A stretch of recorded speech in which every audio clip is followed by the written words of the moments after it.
अस्सलाम वालेकुम जी। आज हम न्यूमेरिकल सॉल्व करेंगे एक्सरसाइज के।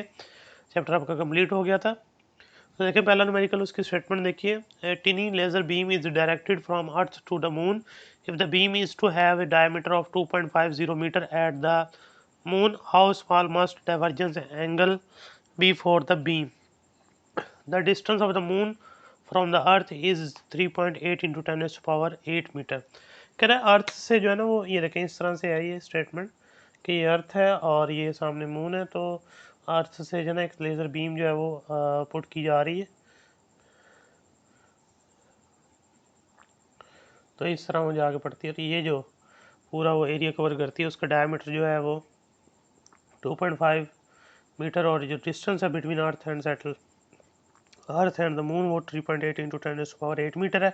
ये जो एंगल बन रहा है ये आपने बताना है। तो पहला जो आपने रिलेशन फाइंड किया था between linear and angular displacement, वो s is equal to r theta. यहाँ से थीटा को सेपरेट कीजिए। Theta is equal to s over r. तो एस की वैल्यू जो है वो 2.50 और आर की वैल्यू 3.8 इंटू 10⁸। इसको डिवाइड कर दें तो आपके पास आंसर आ जाएगा 6.6 इंटू 10⁻⁹ रेडियन। ठीक है जी। ये आपका वाला ये शॉर्ट क्वेश्चन में पूछा जा सकता है। नेक्स्ट देखें 5.2। A gramophone record turns table accelerate from rest to an angular velocity of 45 revolution per minute in 1.60 second. What is its average angular acceleration? Gramophone है जो कि टर्न टेबल की मोशन को ऑब्जर्व करता है, नोट करता है, एक्सेलरेट करता है फ्रॉम रेस्ट, मतलब इनिशियल वेलोसिटी उसकी 0 होगी। तो ओमेगा आई 0 और ओमेगा एफ जो है वो 45 रेवोल्यूशन पर मिनट दी गई हैं। तो इसमें अब आप 45 को पहले कन्वर्ट करें रेडियन पर सेकंड में, 2 पाई लगाएं, रेडियन आ जाएगा और नीचे 60 सेकंड बन जाएगा। तो ये बन जाएगा ओमेगा एफ जो है वो 1.5 और 7 पाई, वैसे रहने दें बेशक, पाई और रेडियन पर सेकंड। ठीक है जी। तो ये ओमेगा एफ बन गया। आपके पास टाइम जो दिया गया है इस वेलोसिटी को चेंज होने का वो 1.60 सेकंड दिया गया, और आपने बताना है कि एवरेज एंगुलर एक्सेलरेशन कितना होगा। तो formula rate of change of angular velocity यानी omega f minus omega i over t. Omega f की वैल्यू 1.5 और पाई माइनस 0 डिवाइडेड बाई 1.6। तो आंसर आएगा 2.95 रेडियन पर सेकेंड स्क्वायर। ये अल्फा एवरेज आ गया। नेक्स्ट देखें 5.3। Body of movement of inertia 0.8 kg metre square about a fix axis rotates with a constant angular velocity of 100 radian per second, calculates its angular momentum and the torque to sustain this motion। Correct body जिसका moment inertia जो है आपको दिया गया है जो कि 0.80 kilogram metre square है, और वो कांस्टेंट स्पीड पे रोटेट करता है। कांस्टेंट स्पीड जो है वो 100 रेडियन पर सेकंड है। तो कांस्टेंट स्पीड है तो जाहिर सी बात है वो उसका जो टॉर्क है वो तो ज़ीरो होगा। तो एंगुलर मोमेंटम आपने फाइंड करना है इसमें, और साथ में आपने टॉर्क बताना है इस मोशन को सस्टेन करने के लिए जो चाहिए होगा। तो देखें पहले तो एंगुलर मोमेंटम आई ओमेगा, आई की वैल्यू 0.80, ओमेगा की वैल्यू 100। तो आप इसको मल्टीप्लाई कर लें, आपके पास आंसर आ जाएगा 80 जॉल सेकेंड। एंगुलर मोमेंटम पे torque equal to I alpha होता है।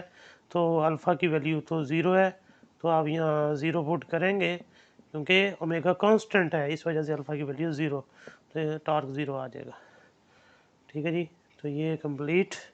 नेक्स्ट देखिए जो 5.4 है। Consider the rotating cylinder show in the figure.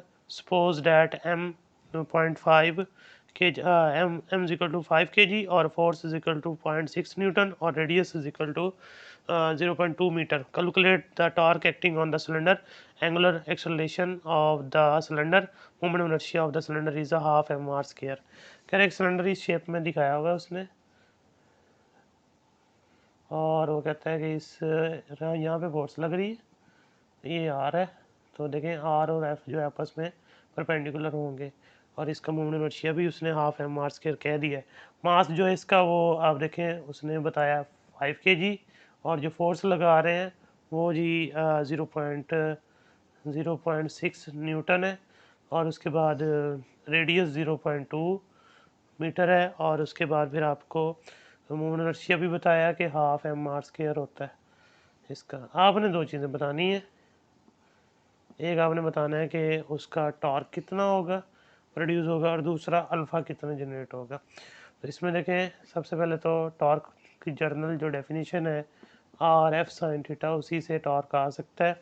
तो टॉर्क इक्वल टू आर की वैल्यू 0.20, फोर्स की वैल्यू 0.6, और साइन आपको नज़र आ रहा है between R and F 90 degree है, तो ये मल्टीप्लाई कर दें, साइन 91 हो जाएगा, तो ये 0.12 न्यूटन मीटर आ गया। उसके बाद फिर मूवमेंट इनर्शिया पहले फाइंड कर लें, हाफ एम आर स्क्वायर, तो हाफ और m की जगह 5 और r की जगह 0.20 का स्क्वायर, इसको मल्टीप्लाई और डिवाइड करेंगे तो i जो है वो 0.1 kg मीटर स्क्वायर आ जाएगा। फिर आप ये फार्मूला लगाइए, torque equal to I alpha, यहाँ से अल्फ़ा को सेपरेट कीजिए, alpha equal to torque over I. तो टॉर्क की वैल्यू जो है वो 0.12 और आई की वैल्यू 0.1 है। इसको डिवाइड करेंगे तो 1.2 रेडियन पर सेकंड स्क्वायर का एंगुलर एक्सेलरेशन इस बॉडी के अंदर प्रोड्यूस होगा जब 0.6 न्यूटन फोर्स एक्ट करेगी। जी 5.5 देखें, calculate the angular momentum of A star of mass 2 × 10⁻30 kg of radius 7 × 10⁻5 kilometre. Kilo खत्म कर दें, 10⁻3 और ऐड कर लें तो 7 × 10⁻8 मीटर हो जाएगा। If it takes one complete rotation about its axis once in 20 days, what is its kinetic energy. पहली बात तो कह रहा है कि स्टार है जिसका मास गिवन है, रेडियस गिवन है, और वो एक रोटेशन अपने एक्सिस के गिर्द 20 डेज में कंप्लीट करता है। आपने उसका एंगुलर मोमेंटम फाइंड करना है और काइनेटिक एनर्जी बतानी कितनी होगी। तो देखें, इन एंगुलर मोमेंटम और काइनेटिक एनर्जी के लिए आपको मूवमेंट इनर्शिया की ज़रूरत पड़ेगी और साथ में एंगुलर वेलोसिटी की। तो पहले वो फाइंड कर लें। स्टार जो स्फेयर होगा तो उसका जो मूवमेंट इनर्शिया वो 2/5 एम आर स्क्वायर होता है, तो पहले वो फाइंड कर लें। तो 2/5 एम की वैल्यू जो है वो आप 2 × 10⁻30 और आर की वैल्यू जो है आप 7 × 10⁸ और स्क्वायर लगाएंगे। इसको मल्टीप्लाई करें और डिवाइड कर दें 5 से, तो ये आ जाएगा 39.2 × 10⁻46 और किलोग्राम मीटर स्क्वायर। तो मूवमेंट इनर्शिया आ गया उसका। एंगुलर वेलोसिटी जो होगी वो जब वो कंप्लीट रोटेशन लेगा 2π एंगल कवर करेगा, टाइम पीरियड t लगेगा। तो टाइम जो है वो आपको दिया गया 20 डेज, उसको सेकंड में कन्वर्ट किया तो 20 मल्टीप्लाई 24 मल्टीप्लाई बाय 3600 कर दें, और फिर ये आ जाएगा 3.63 × 10⁻⁻6 रेडियन पर सेकेंड, ये ओमेगा की वैल्यू आ जाएगी। अब आप फाइंड करें एंगुलर मोमेंटम, देखें उसका फार्मूला आई ओमेगा। अब देखें दोनों चीज़ें आपके पास मौजूद हैं, तो इसको मल्टीप्लाई कर दें 3.92 × 10⁻46 और साथ में ओमेगा जो है वो आपकी आई 3.63 × 10⁻⁻6। एंगुलर मोमेंटम की जो वैल्यू आ जाएगी वो 1.4 × 10⁻42 जॉल सेकेंड। फिर काइनेटिक एनर्जी जो है रोटेशनल फॉर्म में वो हाफ आई ओमेगा स्क्वायर होती है। फिर दोबारा देखें, हाफ आई की जगह आप वही 39.2 × 10⁻46 और उसके बाद ओमेगा जो है वो 3.63 × 10⁻⁻6 का स्क्वायर। तो अब यहाँ इसको मल्टीप्लाई करें और हाफ डिवाइड कर दें तो 2.5 × 10⁻36 जॉल आ जाएगा। तो ये काइनेटिक एनर्जी आ गई उसकी। अब 5.6 देखिए उसकी स्टेटमेंट।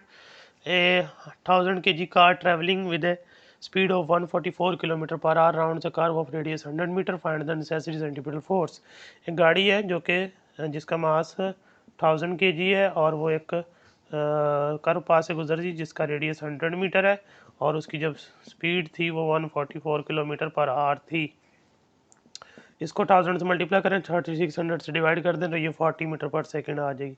अब बताएं उसको उस कर्व पास से गुजरने के लिए सेंट्रीपिटल फोर्स कितनी चाहिए होगी, वो आपने बतानी है। सेंट्रीपिटल फोर्स का जो फार्मूला है वो आप जानते हैं, Fc = mv²/r।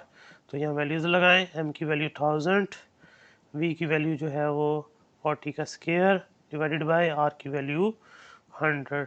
तो इसको मल्टीप्लाई कर दें और डिवाइड, तो ये आ जाएगा 1.6 × 10⁻⁴ न्यूटन। इतनी सेंट्रीपिटल फोर्स जो है वो उसको चाहिए होगी उसका और पास से गुजरने के लिए। तो अब आप 5.7 देखिए, what is the least speed at which an aeroplane can execute vertical loop of 1 kilometre radius so that there there will be no tendency for the pilot to fall down at highest point. अगर आप एक plane है वो इस तरह loop लेगा, इस तरह से ये लूप का जो रेडियस वो 1 किलोमीटर है, तो इस हाईएस्ट पॉइंट के ऊपर वो कितनी स्पीड से गुजरे कि वो यहाँ से फॉल ना करे नीचे, तो आपने वो बताना है। उस वक्त जो उसका एक्सेलेरेशन होगा सिंपली जी होगा। तो रेडियस जो है वो पहले गिवन है आपको 1 किलोमीटर, किलो ख़त्म कर दें, 1000 लगा दें, और जी की वैल्यू जो है वो 9.8 आपको पता है मीटर पर सेकंड स्क्वायर होती है, और आपने बतानी है ये स्पीड कितनी होगी उसकी उस टाइम उस लूप में से गुजरते हुए। देखें v is equal to under root g h, ये फार्मूला है। तो v is equal to under root g की वैल्यू 9.8 और हाइट की वैल्यू जो है वो ऑलरेडी आपको, मतलब रेडियस जो है उसका दिया गया है। आर लगाएं, एच नहीं आर होगा, इसको मल्टीप्लाई करें और स्क्वायर रूट ले लें, ये आ जाएगा 99 मीटर पर सेकंड। इतनी स्पीड चाहिए होगी जब वो उस लूप से गुजरेगा। उसके बाद नेक्स्ट देखें 5.8, उसमें कहता है कि the moon orbits the earth so that the same side always face the earth. Determine the ratio of its spin angular momentum about its own axis and its orbital angular momentum. In this case, treat the moon as particle orbiting the earth. Distance between the earth and the moon is 3.85 into 10 raised to power 8 meter. Radius of the moon is 1.74 into 10 raised to power 6 metre. कह रहा moon जो है वो अर्थ के गिर्द orbit करता है और सेम साइड हमें नज़र आती है। उसका स्पिन एंगुलर मोमेंटम और ऑर्बिटल एंगुलर मोमेंटम में जो आप जो है वो रेशियो फाइंड करें, और जब आप ऑर्बिटल एंगुलर मोमेंटम कैलकुलेट करेंगे तो उसको मून को एज ए पार्टिकल ट्रीट करें जो कि अर्थ के गिर्द रिवॉल्व कर रहा हो। अर्थ का और मून का रेडियस जो है वो, अर्थ का और मून का जो डिस्टेंस है सॉरी, वो 3.85 into 10 raise to power 8 metre है, और जबकि जो मून है उसका जो रेडियस है वो 1.74 into 10 raise to power 6 metre है। ये दो वैल्यूज़ आपको गिवन है। अच्छा आप देखें, हमने फाइंड करना है spin angular momentum over orbital angular momentum, इनकी रेशो निकालनी है। तो अब इसके लिए आपको दोनों के फार्मूले जो यूज़ करने हैं। तो देखें L S over L not, L S की वैल्यू जो होगी आई ओमेगा, तो यहाँ आई और ओमेगा लगा दें, नीचे एम वी आर, यहाँ आर एम लगाना पड़ेगा, सॉरी ऊपर जब आप मून इनर्शिया निकालेंगे वहाँ आर एम लगाना पड़ेगा, यानी रेडियस ऑफ द मून। यहाँ तो ऑर्बिट का रेडियस है ना, तो ये तो क्या पहले वाला आर आएगा। तो अब यहाँ देखें आई की जगह आप लगा दें 2/5 एम आर स्केयर और साथ के आ जाएगा ओमेगा, नीचे देखें एम और वी की जगह आर ओमेगा पुट करें तो एम आर स्केयर और साथ ओमेगा आ जाएगा। तो यहाँ पर आर एम मैं बोल रहा था लगाना है, क्योंकि ये मून इनर्शिया है तो उस बॉडी का रेडियस लगाते हैं जो रिवॉल्व कर रही होती, तो मून है यहाँ पे, मून का रेडियस लगाएंगे। तो यहाँ देखें अब एम से एम कैंसिल हो जाएगा, ओमेगा से ओमेगा कैंसिल हो गई, 2/5 2/5 नीचे आ गया, ऊपर रह गया आर एम स्केयर और नीचे रह गया आर स्केयर। अब वैल्यूज़ लगा दें, 2/5 आर एम की value 1.74 into 10 raise to power 6 का स्केयर और डिवाइडेड बाय जो 5 के साथ मल्टीप्लाई होगा वो 3.85 इंटू 10 रेज़ टू पावर 8 का स्केयर। अब इसको मल्टीप्लाई और डिवाइड करें तो आपके पास जो आंसर आएगा वो 8.2 into 10 raise to power -6। Unit नहीं होगा क्योंकि रेशियो है, इस वजह से। लेकिन जी 5.9, earth rotate on its axis once a day, suppose by some process earth construct so that its radius only half as large as at present, how fast will it rotating then. और sphere के लिए movement inertia की value 2.5 M R के साथ hint दिया गया है।